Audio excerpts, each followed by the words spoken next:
Go for it. Okay. Hey, this is one of my favorite demonstrations.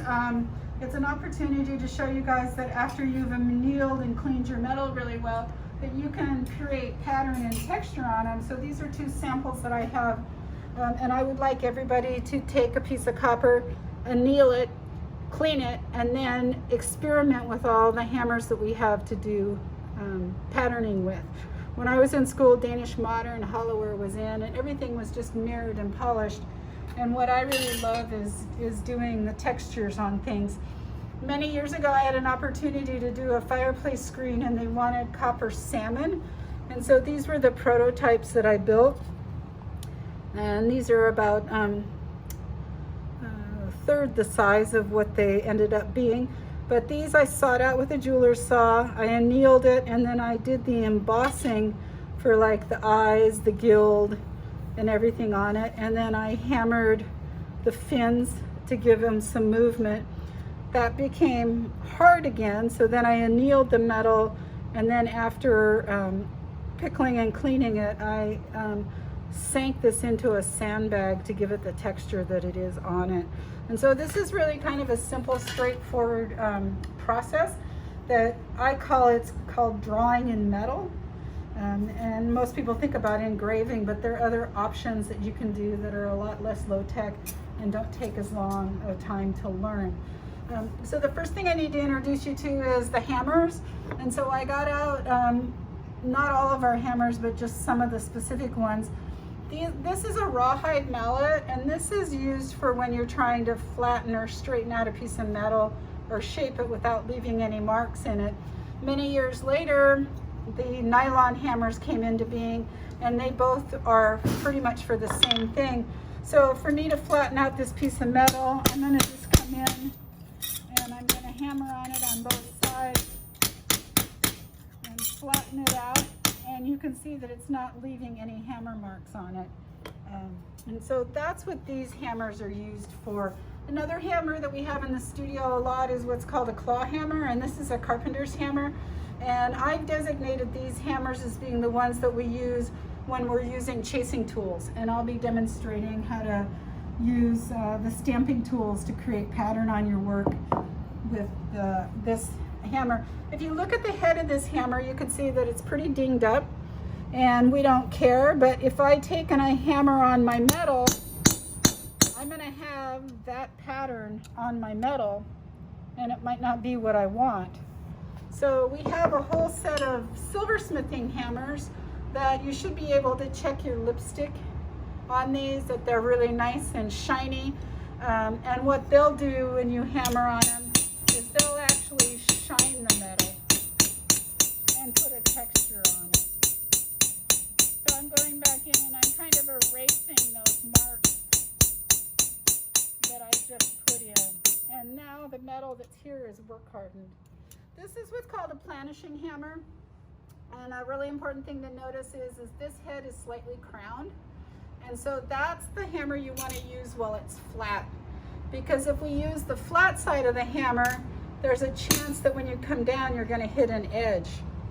So this flat one is for when you're hammering on a domed piece of metal. Okay, and so that's usually one of the first mistakes students make, is they grab this hammer and they start hammering, and then they're wondering where all these marks are coming from.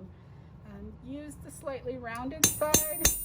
I can come back in and I can now erase those marks that I did. You can't always get rid of some of your mistakes. Like, I know that one's not going to go away without a lot more work. But this is a planishing hammer, and that is for smoothing things out. I also like it just as a nice subtle texture that's on here. Something I should talk about with hammers is when you're working with a hammer, you don't want to hold it like this, because it's going to be hard on your wrist. You want to hold it back here. I like to stand in line with my metal that I'm working with. I like it so that my elbow isn't up here. I'm down here. You can really cause damage to your elbows if your hammering station isn't the right height. So this is about the right height for me. And with this hammering, I'm just lifting the hammer up and letting it drop. So I'm not power hammering it. It's a lighter touch to just create that hammered surface on there. So this is one of the hammers that you would need as a silversmith, is a planishing hammer. Another hammer, this is actually sort of a rivet hammer, but it's got a planishing head on it, and then it's also got what's called a cross peen. And the round-headed hammer stretches the metal in all directions and puts a nice surface on it. And then the cross peen hammer stretches the metal just this way. So this is how I got the fins, is I used my cross peen and I hammered, and that stretched it and started to make it ripple. So watch what happens when I'm hammering on this. Not only am I getting a really lovely texture, but the metal is growing more in one direction than the other.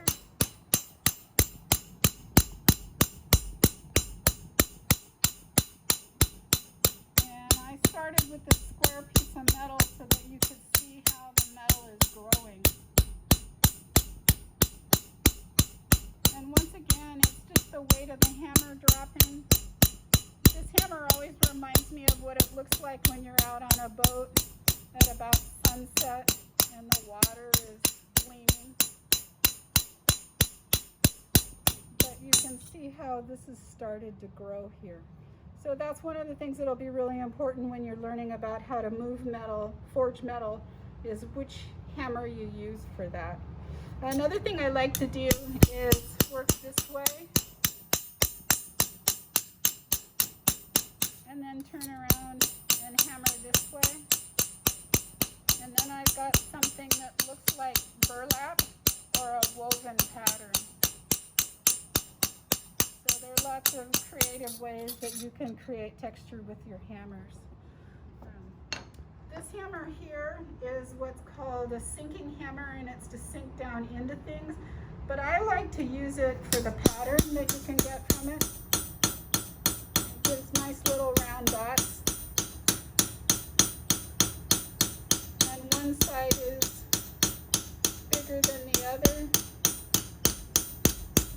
So you can get kind of two different patterns to it. The other thing I should be mentioning is I'm hammering on this steel railroad track, and it's not an ideal thing because all of the pattern that's on here is showing up on the back.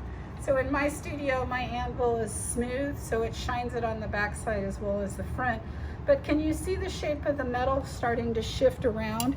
That's because this metal has stretched. And so I'm going to go back and I'm going to use my rawhide, and I'm going to knock it back down so it's sitting flat again for me on it. Okay. So, learning that if you work on a surface that's all marred up, that you get a pattern on the back, gave me the idea when I first started teaching here to make texturing hammers.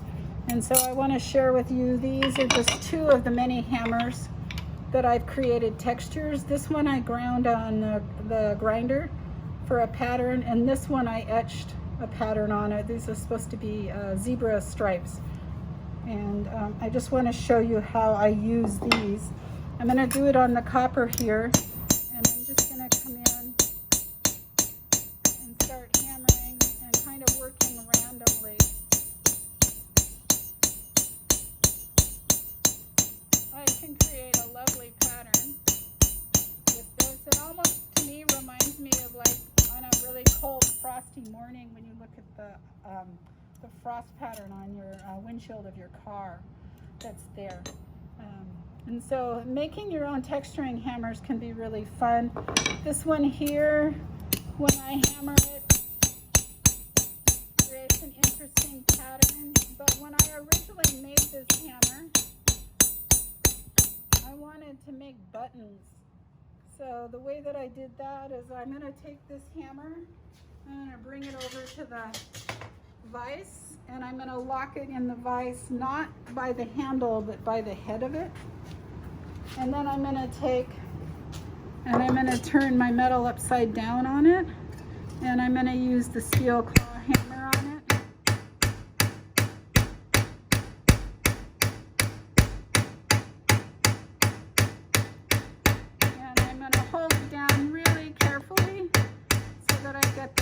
pattern on it. And then when I lift it up, I've got the indent pattern of it. And then I cut circles out and I made buttons with this. So you can use the hammer so that it's just a direct pattern, or you can do it randomly and let it be a little bit more abstract that's on there. Okay. So another thing that a student of mine did, she started making a bunch of really nice jewelry by having a river rock that she sat on her bench, and she would hammer her texture or her metal on that to pick up the pattern or texture. And I have actually sent my students out on campus to find cement to texture their metal with. And so there's lots of different ways about going about doing that. But that's kind of an overview of the hammers. I've got 10 or 12 texturing hammers that you should look at. We've got varying sizes of things. So the hammers are a great way to go. Another thing are these stamping tools. And I think Erin got a pretty good shot of them. But they're all different kinds of shapes and things. I'm gonna pull out a couple. And these you need to be using not the silversmithing hammer, because that'll damage this face, and we spend a lot of time resurfacing our hammers. What you want to be using is this claw hammer, and this has a little diamond pattern on it. I'm just going to hold this down, and the way I like to hold it is my 3 fingers, and then my baby finger is what stabilizes it. And I'm going to hit it, and this guy's bent. Can you see he's bent? So I can't hit him straight. You guys want to watch how I'm going to try to straighten him? I put him in the vise. And then of course, because we live in a 3-dimensional world, I'm going to turn it a quarter turn. And now maybe I'll get a better stamp on here.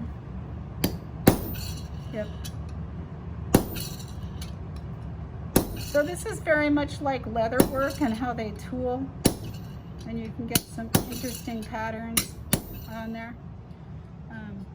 I really love using this curved one because I like architecture a lot, and I love the look of shingles that are the fish scale shingles.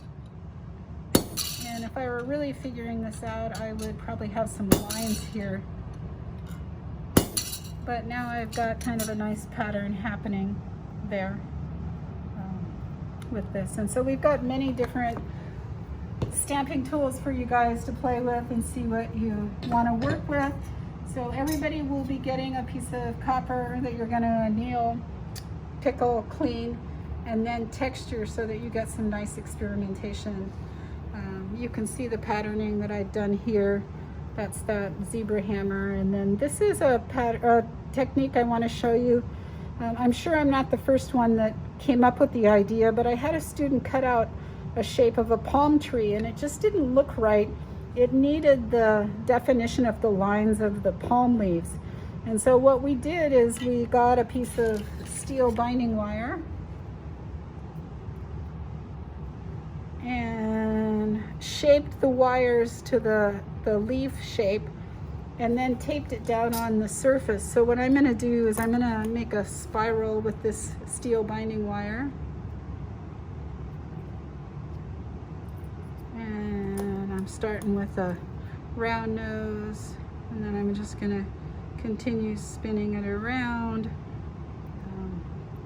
taking the time. I like making spirals because spirals are seen throughout civilization in every part of the world before we had internet, before we had the ability to communicate with each other. So I've got my spiral, and then I also like to do zigzags. So with my flat nose pliers, I can create kind of a lightning bolt. And so this is a way that to make line on your sheet metal without having to learn to do engraving. It's not a substitute for engraving, because engraving is just an amazing process. But it's fun to play around with this steel binding wire. And then I'm going to put it there. And I'm going to grab my masking tape. And so that I don't hurt my fingers, I'm going to, oh, our masking tape, it's gotten old. Oh. I think with whatever they came in and cleaned this studio, that's affected so many things in here. Well, I'm going to make do here. Story of demonstrating. I'm going to take down this wire. Oh, okay. Is that any better? Yeah, I can get away with this. I've taped this down on here. This is steel and it would damage these beautiful hammers. So I'm going to use the claw hammer and I'm just going to start lightly hammering down along the line.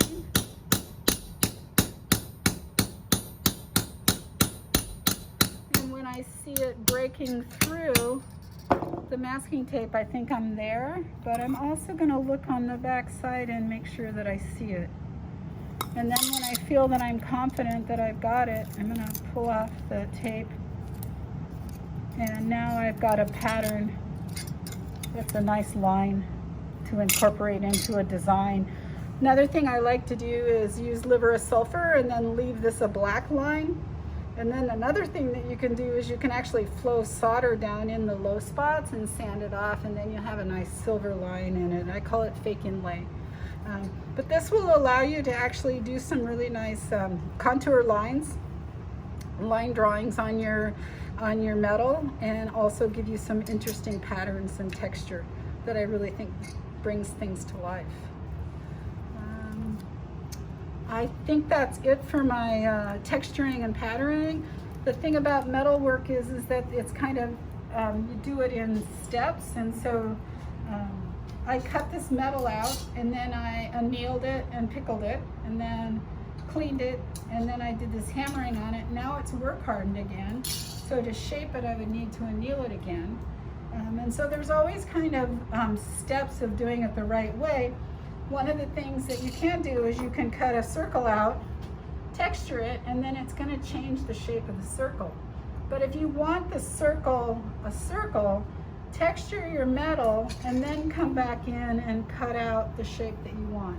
Because through the patterning and texturing, you're going to distort the metal a little bit that's there.